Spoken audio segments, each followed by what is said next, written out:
And so I hit record and set it down really low, and he kept seeing himself in my phone. Oh, really? And so he kept going over, and like so you can see him looking at it, and then eventually he just laid down in front of it, and he's just watching it, like totally got into watching himself on the video. So I can't wait to watch it to see, because he would do targeting and then he'd catch himself and then.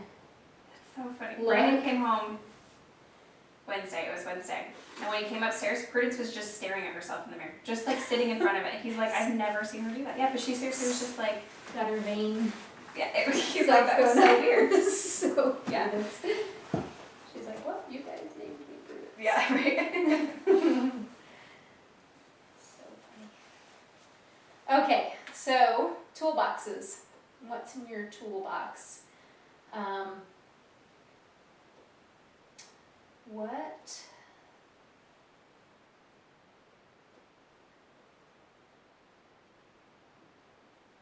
Michelle, what's your takeaway?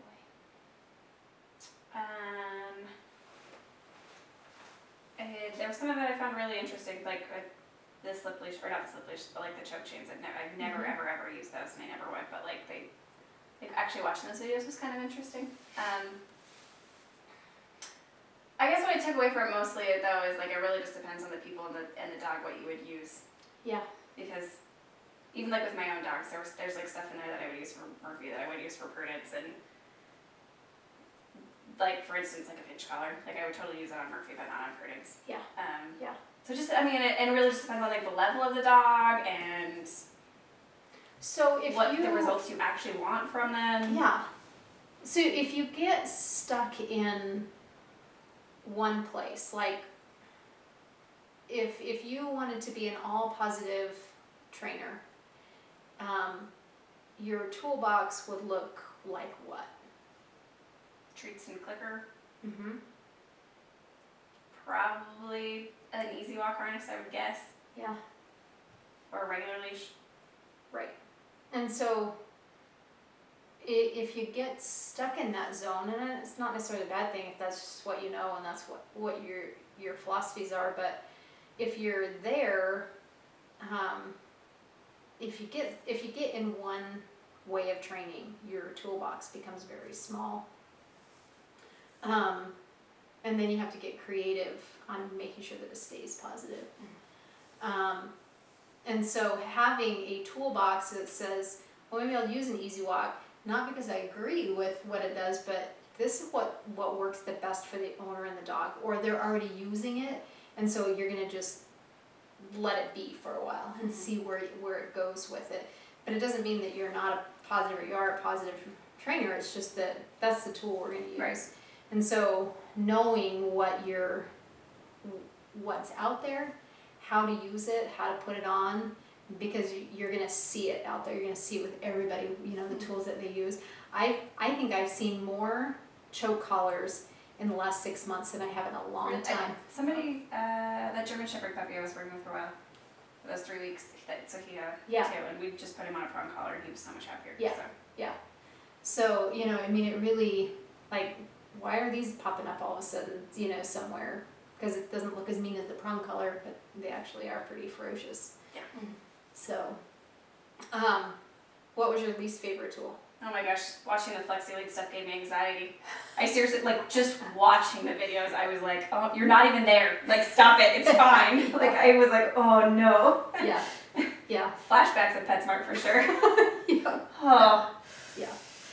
Could you use the Flexi Lead in a different way that So I potentially could be? As I was like driving here tonight, I was thinking of like things like the choke chain and stuff like that, or that like if I had to use it, like what I would use it for. Mm-hmm. The choke chain I really couldn't come up with anything without coming up with like why would I just not put the dog on a slip leash, like. Yeah. Yeah.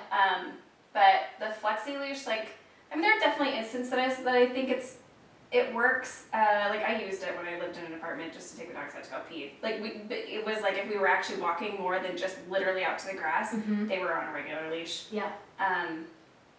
So I mean, there was some stuff. Mostly it was stuff like that, like elderly people that they just want their dogs to go to the bathroom and come back. other than that, there's not a whole lot I could see use for it, but Yeah. like there are definitely like times I think that they would come in handy, road trips for if Mhm. you just needed to go and pee. Yep. But Yeah, that's for the flexi lead. That's how I teach new dogs that go on the road with us to Montana to run with the pack. Mhm. Is I don't want to be a part of it, but I just need to make sure that they are respecting and that they're going to stick with the pack and not leave the pack. Because if they'll stick with the pack, then they can be off leash. Because mine will always come and they'll Right. always come. So that's how I use the flexi, is really like testing where they're at in a pack and if they can Okay. respect and stick with the pack, or bathroom stuff. right, yeah. I mean, it really. It was like in my head, I was like, I'd be very limited. Like you're on this, and you know now you have to go to the bathroom. Yeah. And that's it. Yeah. Like What about you? So I kind of laughed at myself going into it because before I was like, I don't like all these tools. I've done clicker training, like I was taught it before, and I got annoyed. I got too caught up in the tool that I felt like I lost connection with Cooper. Uh-huh. Like I was so focused on I'm clicking, and then I was Yes. just like, I feel like a fool. Yeah. And I just lost it, and so going into it, I was kind of hating all of them. Mm-hmm. But then I had to like take a step back and be like, no, I do use tools. Like I have this, you've seen it, like a running harness Uh-huh. for Cooper that goes around my waist. Not for her, but for me, it's easier when I'm running that I can do my own thing. And so then I was like, kind of had to just take a step back and think about it for the dog. Yeah. And that the tool is just an extension of what the owner can do. Mm-hmm. And kind of like what you were saying before, like each dog would be different. Like the prong collar, there is a use for it. Not Mhm. every dog would need it. Yep. But depending on the owner, that there is a use for it. So I kind of had to get mad at Yeah. myself and be like, don't be against all these tools when Right. Yeah. there is a purpose. Yeah. I seriously don't really love any kind of harness, and I had to do that for myself. So it was like, there are definitely people that need this. It's okay. Yeah. It's fine. Like, Yeah. Yeah, and then there's definitely people that really like they're fixated on what they're gonna use, and so whatever, if you're gonna walk your poodle on a harness, I'm just not. I don't care. You know, if it works for you and the dog is responsive and you feel fine with it, then I'm not gonna even address it. I'm not gonna even go Yeah. there. So does it mean I agree with it? No, but it's just not worth the exactly. Yeah. battle with it. Well, and thinking about it too, kind of going back, because we would use that same harness walking and running just because we didn't have anything else. And then when we got the slip leash, Mm-hmm. walking is just like night and day. Yeah. And then so that I'm having to look back like on my trial and error Uh-huh. kind of thing. But okay, there is a place for these tools. And so I do want to practice with tools more. Yeah. I don't like clickers, so I want to practice with a clicker Uh-huh. until The only use that I've ever found clicker training like good and fun is tricks. That is it. Like Yeah. I've Yeah. never, because I think the dog gets too like wired, like too into the clicking and not into like focusing on you and your body language. Right. Where like with tricks, it's more like you're actually asking, like you're actually verbalizing it versus Yes. like I just want my dog to sit down on it. You know, like because we're sitting in this position, he should be sitting too. Yeah. So Yeah. that's the only way I've ever found clicker training to work, and that's why we used to on Fruits because she's definitely knows a lot more. She's just better at that stuff than my other two are. But Yeah. Yeah. Well, and the other thing that I found as far as teaching the general public, I would say probably a good 50% of the people have all bought a clicker. right. They have a clicker. It's somewhere. If you ask them, like, do you have it? Let me see. Like, I always want to see like what you've accomplished with it. Probably my worst clicker experience was they actually clicked the dog into being terrified of the wooden floors because the timing was just completely off. As a puppy, the dog was afraid of the floors. So they had one room that was carpet, and then the kitchen and dining room, where the main traffic was center of the house. So to get to the door, the dog had to come out of this other one through onto the wood floors, and then across the kitchen was another carpeted room, and then from there I don't know what the house was, but so they ended up having to literally put rugs as stepping blocks for the dog because she wouldn't go onto the wood floors because they were trying to teach her to go outside and not be afraid of the wood floors, and so she would step on the wood floors and they would click, and she was terrified of the click at the time because they didn't know how to teach the click and what all that meant. So all of a sudden, you know, she steps down on the wood floor and she hears a scary noise, and then she backs up onto the rug, and then everybody's like, oh, it's okay and it's fine. And so she was like, well, this must be the good place and this must be what's happening. And so she learned, you know, well, I have a rug, and if the rug slid, then she would like scurry across to get to the next rug. And so, and it was all because of the whole clicker thing went south on him. And so Interesting. I haven't ever, usually people kind of get the concept and they kind of get stuff, and then like it's just too much, like it's in your hand, and so. I was just gonna say, it is trying to do Murphy because we're trying to get him to like take a bow because Brandon wants him to like be able to do push-ups with him. And like it was me like holding his butt up and trying to click and trying to like get his head down, and I was like, this is so much, like what what am I doing? Yep. Yeah. Yeah, and like my corgi today, she's like, oh, this is much better than the clicker, and I'm like, yeah, you just say yes. Yeah. Right. You have nothing in your head. You can always say, yeah. I mean, you have better timing. You're not worried about if you got the right end of the clicker and where's it at in your end, and they did the right thing. And so, but there's some people that are just really good at it. I say Prudence always did really well with like tricks with clicker training. Like it was just an easy like building block to do stuff. Like if it was step by step stuff. Yeah. But I had to like go through all my stuff to find my clicker. Like I was like going through boxes to find my clicker. Yeah. Because I think Murphy's 6. I've used it in 6 years. So. Yeah, I think I dug out probably, I don't know, I think 15 or 20 clickers out of the garage when I cleaned out with all my dog stuff. I almost called you to ask you if you knew where one was, because I was like, I know I have one somewhere, but. Yeah, if you need something, it's in the garage. I'm sure I've got it. I've got jump harnesses in there. They don't work, but I have, if there's something out there that like, it's like, oh, fascinating, I'll get it and just try it. Did you ever watch, Vinny, is that his name? The one? Oh, yeah. And he was on the prong. Yeah. And a funky harness that I found it. Yeah. The dog's meow. That it was like, that was the only, he literally had to be double leashed. It was like the dog was a mess. Double bridle on a horse, you know, you're like, you have to have the aggressor and the passive, and I just happened like, I was about ready to throw in the towel, I was about ready to refund all their money, like, I can't fix your dog, and I'm like, let's give this a try. And I don't even know how it came to my head, other than, we're gonna double leash this dog, I need something that I can be aggressive with in the beginning, and shut it down and like, help him along. And the only way, like, it was the craziest thing, and it was a weird harness, and it took me, I don't know, forever to figure out how to put it on, and how it worked on him, but it did, and it was crazy. So, if there's funny things out there that I, like, see, I'll buy them, and just, like, how does this work? What, you know, how could I maybe use this in one of my toolboxes, just, you know, gosh, what scenario would I use this in? And so I kind of learned from that experience that there's definitely a tool out there. Don't get stuck in what you know. Sometimes you have to step out of the box. Sometimes you have to throw a bunch of things together to see, you know, who knows, maybe put one boot on a dog and it fixes the problem. Of now the dog's going to walk on the street because it's got one boot on. I don't know, you know, but it was so abstract thinking for me that I've never double leashed a dog. I've never harness, it's not really a harness, it was a weird leashed up system. And a prong collar. Like, never have I ever like done that. That doesn't make sense to me.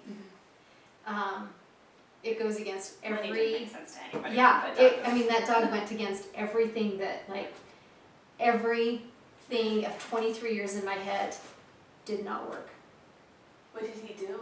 Like was a puller? Oh. So he was a puller when he was with the mom. Yeah. But if he was with anybody else, he would completely shut down, and you'd have to Lay he's down. a Weimaraner. You'd have to carry him home. Lay And down. sometimes they'd get like 10 minutes into the walk, and then have to carry him home. Lay down. and wouldn't move. Like it was like full on just shut down. Like What? I tried dragging him on prom. I was there when you tried the shock collar. Oh, Like yeah, that went bad. I think I have a video of that. yeah, it was. And he just, that's so interesting. Yeah. Yeah. Yeah. And so it ended up being this funky little leashed up harness thing. And every time you take him for a walk, you'd have anxiety that he was just going to shut down on you Yeah, sometime. You were because if he shuts down, you're I mean, he was a big Weimaraner too. Like he was tall. Like Yeah. it was like there's and you're just no... getting yelled at for dragging him. Yeah. Because Oh yeah, I mean, people he are was- stopping and staring at you and like Yeah. And you're like, yeah. yeah, Yep. yeah. Yep. People in the neighborhood be like, oh, that's that dog. Uh-huh. Like Yeah, yes. yes, it is. Yeah. Mm-hmm. Yeah. Famous. So one question I had that came to my mind when I was reading about clickers, Mm-hmm. would a dog that's so obsessed with treats or so obsessed with praise be better on those, like with the clicker? No, usually that they're great on him Uh-huh. because they're so obsessed with it, Uh-huh. but they're not transferring behavior Okay. to. I mean, you can't ever get rid of it. Because then they will just need that clicker. Yeah, That's the picture in their head. Like that's how we learn. That's what we do, and that's what I need to do that, or it doesn't mean anything to me. Okay. And so dogs like that won't, like the clicker becomes the connection, not the person. Okay. So if you have a dog that's that obsessed, Zoe was fairly obsessed with treats, and Sure. like she couldn't function through it. Like, whew, it was a rough go to get her to like. She was so obsessed about getting the food that you didn't really feel like she was learning to lay down because she was Yeah. just so obsessed about getting the food out of your hand. It wasn't clicking, it No. was just No, the it treat. was just how do I get that food? Okay. And so for her, I backed her off the food. I don't know what you would do, but I would correct her for pushing in and taking the food and like trying to get you chomp your fingers off until she started backing up and offering things and like, oh, Yeah. I'll give it to you, but I'm not gonna put this treat to the ground until. And so for me, it was using pressure. Once she went there, then the food happened. It was not. She was a tough cookie to like teach with food because she was. I think so that's obsessed a with big it. reason why Prudence does well with clicker training with tricks is because it's fun for us to do the food part of it. But Uh-huh. Prudence is extremely food motivated. Yeah. So when it comes to Oh. behavior stuff, we just don't do it food wise. It's all pressure with Yeah. her because she's so motivated. But like when you're doing tricks, it's fun and cute, right? Like Right. you're like, oh, you can be sad, and she'll like put her face down. You know what I mean? Like it's fun. So Yeah. there's no time we've ever done clicker is. Okay, I like Yeah. that distinction between tricks and obedience. Right. Yeah, big difference. Yeah, I mean, like if Prudence doesn't lay her head down, it's not the end of the world, right? But like if she runs in front of a car after I told her to stay, right? Like it's Yeah. so. What about? Did you guys are pretty good on targeting? Yeah, I Using tried the the targets. target stick Uh-huh. because I Cooper. was crazy use that, but I actually They're wanted fun. to. But yeah. They're fun. It was interesting. So because we always before had it on the door, on the wall, on the Mhm. floor. Mm-hmm. Once I got the blue tape out and Mhm. started putting it on the stick, she's just looking at it like, I know what this tape is for. Yeah. Yep. And it was just fixated on it. And so I kind of have a video of it. My phone keeps dying anytime it records it like 2 minutes. But I would have her like first just stand up, simple following it, and now just jumping over stuff. Uh huh. And so I'd have her like be jumping over cushions, and I'm slowly building more. Nice. Yeah, jumps that was for- one tool that I was like, I've never used that, and it looks like a lot of fun. Yeah. Yeah, It can be fun. Yeah, Yeah. I want to use it more like the video had it like how to teach your dog to do the 360, Mm-hmm. and I need to practice on that more. She was just getting frustrated, Frustrated. and I know I was doing something. Yeah. Yep. So I need to figure out how to. Yep. transfer So that 360. when I learned, when I learned to teach competitive obedience, we had a target stick and I still have it. It straps onto your arm. Did I ever show that to you? We were going to use it for Murphy, and we never did. And that's pretty fascinating too. But I always had bad timing. They were actually trying to fix me because I'd roll back into heel, and so it would drop my dog back. And so then when I I think that walked was why you never straight- used it on me, because you kept saying I was doing something weird with my yeah, arm. you would drop Yeah. the same. And so they were trying to fix that by the stick. So then the dog could focus on the stick instead of me rolling back with the food, and all of my dogs jumped up and would take the hot dog off the stick. It wasn't I'm gonna watch it, and then you can jump up and get it, because that's how they teach it. Oh, okay. My dogs are like, well, that's easy, I'll just jump up and get it. I'm like, this is not working. Yeah. I can't keep their feet on the ground, because they knew, like, after they learned that they got to jump up and take it, Right. It was dead. it was Yeah. gone. So I then feel like I'm about to start hitting you, and then you're Yeah, not so then on it at it's all. like- Yeah, like, pulling my shoulder in, like, no, you can't get it, and then you're totally out of sync of Yeah. teaching that Yeah. competitive. Yeah, I was So- trying to get her, like, I was just messing around. Yeah. And I'd have her do weird stuff with it, but then I was trying to just get her to stand up. She would just look at it and do this little, like, hop to touch it, and I'm like, no, so I slowly get, and then there was that one point she's like, no, I'll just jump. Like, I won't stand. Yeah. So Yeah. we'll see if I can get her to stand. Yeah, it's definitely, the stick is definitely, when you're using it attached to you, is definitely you. Like, Yeah. if you don't have it, they're gonna do exactly what you're doing, and then you just kind of you almost have to either videotape or have somebody watch you, like, that's right there, that's the problem. Yeah. Using it as like a tennis ball on the end of it to go away, so you would teach it to send your dog away and turn him down. Instead of having the target on the floor, you have it up high, so they stay focused more up high and their nose isn't to the ground, and you can command it from there. But that's a little bit easier because it's not involved in you moving yourself and messing everything up. But Yeah, I'd like to practice with it more. yeah, Because I do want her to do agility stuff. Yeah. yeah, I was but thinking like, teaching Briggs to do rally that way would be a lot of fun, uh-huh, because she would love it. yeah, So, she would. it wouldn't be as negative as it was with Murphy. Like, Right. and Prentice can't have negative, she just shuts down. Yeah, she's It's like, just, "Yeah, let's go away." nope, I'm just gonna like lay down and shake or not, I don't know what to do with myself. Like, Yeah. I'm gonna start offering you stuff that you're not asking me to do, and Just to stop you Yeah. from being mad. be happy. stop with it, me, be stop happy. it. Yeah. Just a regular collar, just a flat collar. Most of that, well, like when I tell people flat collar, they're like, what's a flat collar? I'm like, just a regular collar. So, do you see challenges using that, a flat collar? I think the biggest challenge I have with people is the size. People Mhm. always sit too big, always, so it's a problem.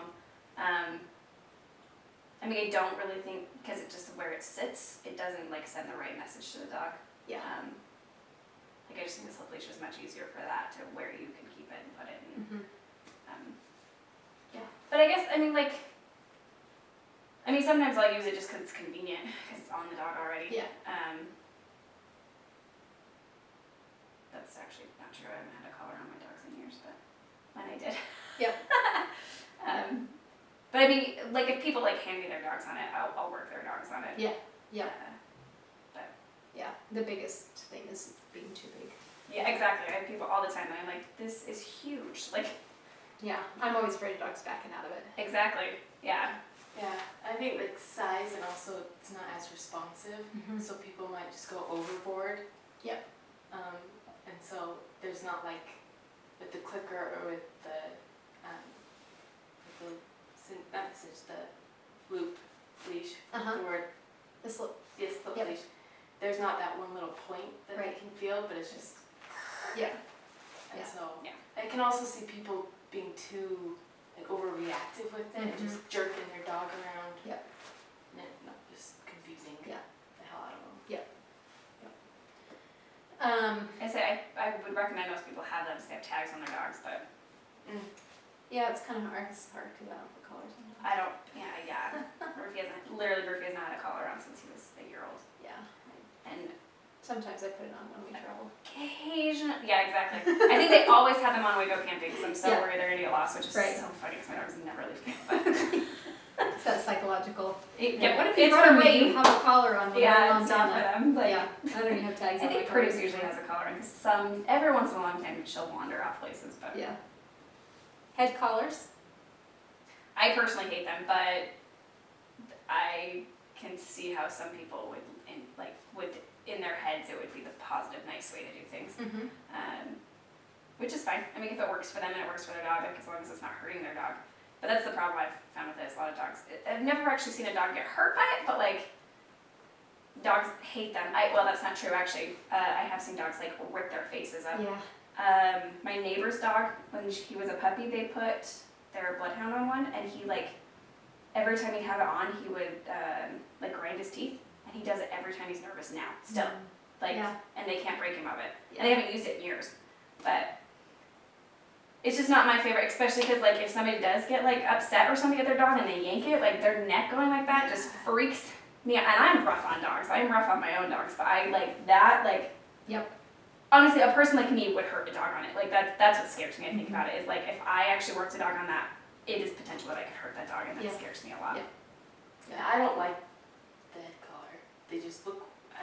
Even the videos, like they're trying to be convincing, and People think they're muzzles. yeah. People are like afraid of your dogs because they Mhm. look like a muzzle. Yeah. They're not my favorite, but like I said, they are definitely a more positive thing, and if the dog will actually accept it, I can see why people want to go that way. Yeah, and they're making a new, I've showed you, but it's the halter. And the pressure's different, so instead of coming underneath, it comes like almost straight back to their pole.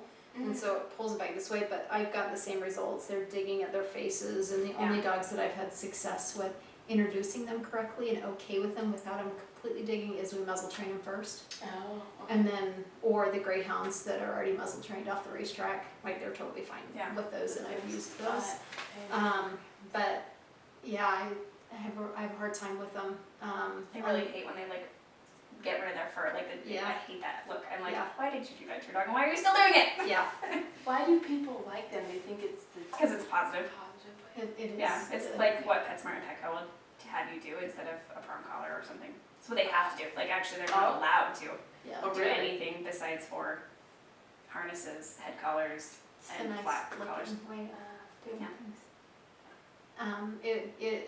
It was derived from a horse and a halter. But I But personally that's think So it's like honestly, I do think it's actually meaner than like even a prong Yeah. collar Yeah. because yeah, most And dogs what are are. horses? I've Right. yet to see a dog that prey, actually fully animal, accepted it, but predator. Yeah, yeah. it just it's- doesn't happen. I've had some people use them because their dog's leash reactive. Oh. And I have used them occasionally on that, still don't like to, because when the dog hits the end of that, man, it jerks their head like Exactly. crazy. Yeah. You know, you just flip your dog around, yeah, you feel safe and it's fine. It hits them. And that's hard, that's like whiplash.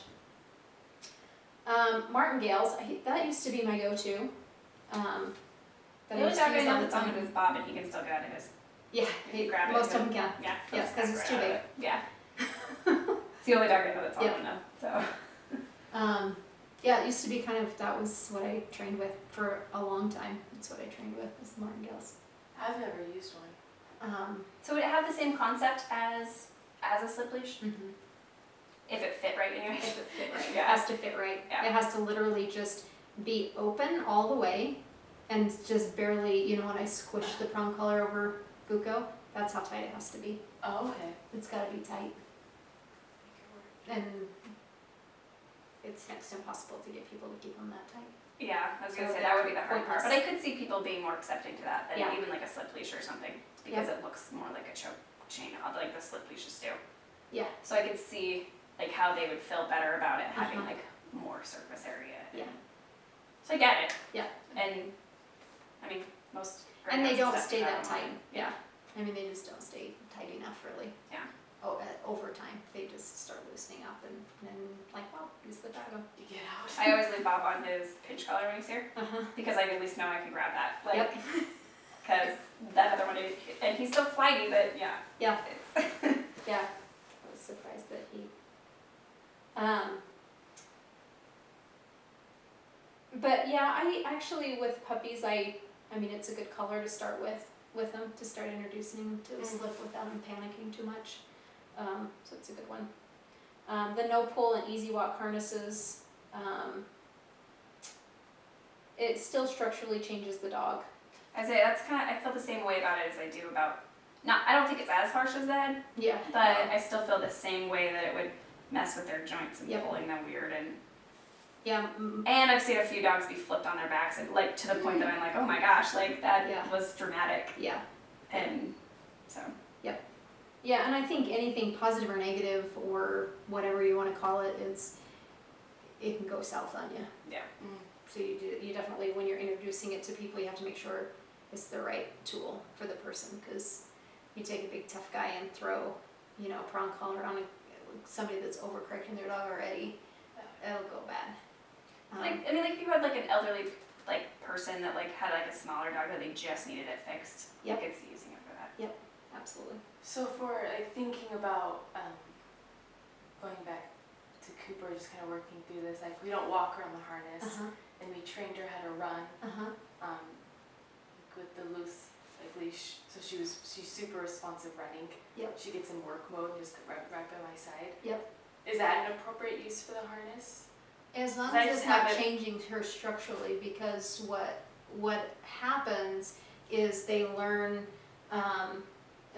to shift. So when instead of tracking, right, they'll track, Oh. because it forces their front end to you. So as long as it's not impacting the way she moves, then it's fine. Yeah, it's always loose. It's never like, I got the harness, The she leash? stays this like the Yeah. right. So just watch the way, like, She runs. if you're on a leash and you get her up to a kind of a trot, a pace, and then put her on the harness and see if you have that same pace. Okay. Like that's the same gait, See if it works. and her stride's the same, Yeah. because it does impact them. Uh-huh. If that all they feel is this pressure. They'll start turning. So I'm really not about the tools that change the structure of your dog. Yeah. Crates. I actually questioned about the crates when I was watching the videos, Mm-hmm. and like I really haven't trained a whole lot of like puppies since I've been doing this, like from the start, not from like 8 weeks, you know. Yeah. So most of the puppies that I've taken on, they've already had some crate training. Mm-hmm. But how do you introduce crate training? Because I was watching those videos and I was like, so you just expect people to just take off work for a month to train their dog to be crate trained? Like they can't leave the house until they're like, I was seriously like, this is not realistic at all. Yeah, and that's why I put these in there, because that's what people watch. And so then they give up on crate training because you can't, like, what am I supposed to do? Well, then I was like, what are you supposed to do with the puppy? Like, if you do have to leave, because like the first of it's like for the first 3 days, just feed them outside the crate. Mm-hmm. Well, where are they supposed to sleep, and what are you supposed to do with them? Like, because they didn't say what, you know what I mean? Yeah, Yeah. Like, yeah. are And they supposed to check and the that bathroom? really, this is the guts of why people didn't follow through with crate training, or why they're struggling in puppyhood with it, and they just don't get it. Like, they're really time-consuming things, right? We have to Yeah. focus on the box in the house, and everything is focused on this box and this schedule and only this amount of time, and we're going to be gingerly about how we approach this, and we have to guide them in, and we have to make it happy and this good. When we don't act like that, you could get this same crazy weird response if you acted like that with this chair in your house. If all of a sudden you brought this chair in and you're like, okay, Cooper, we're gonna get to know this chair, and you're gonna stay on this chair all the time. Yeah. Beautiful. And we're gonna do it a little, and I'm gonna just maybe make you eat like right there by it, and so like your dog's like, this thing is really freaking me out, because that's Because you're being weird about it. right. I know, the whole time I was watching those, I was like, in my house it was just expected. That's just what Yeah. we did. It was just Yeah. like, it was from day one. They slept in there. We were gone for 8 hours and Yeah. tried to come home every like 2 to 4 hours to let them out. But sorry, like, Yeah. and it was just an expectation. But I was like, so I was just wondering how you tell people. Yeah, so it really, I talk about it as if it's the same routine that you have of going to bed or going to work. We don't gradually work into going to work. We go to work. And what do we want our dogs to do when we go to work? Nothing. That's the purpose of the crate. So when you leave, you're gonna put your dog in the crate and you're gonna walk up the road, it's no big deal.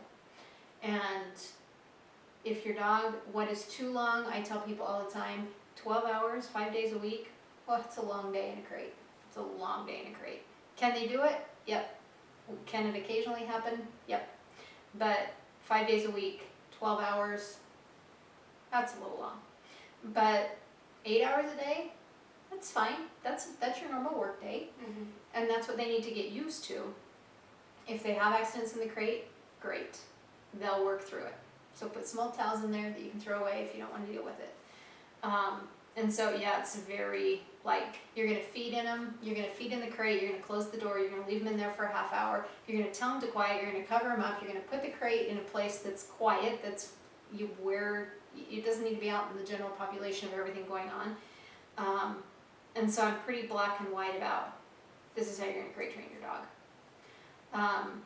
I've occasionally had crates be a very bad place for dogs where the owners had no idea what they're doing and the dogs are not doing well in it, and so they're like, oh no, you're not getting, there's no way that my dog's gonna want to crate. And then I will start with offering behaviors in getting them just to go in to the crate and then getting them to accept that I'm gonna close the door.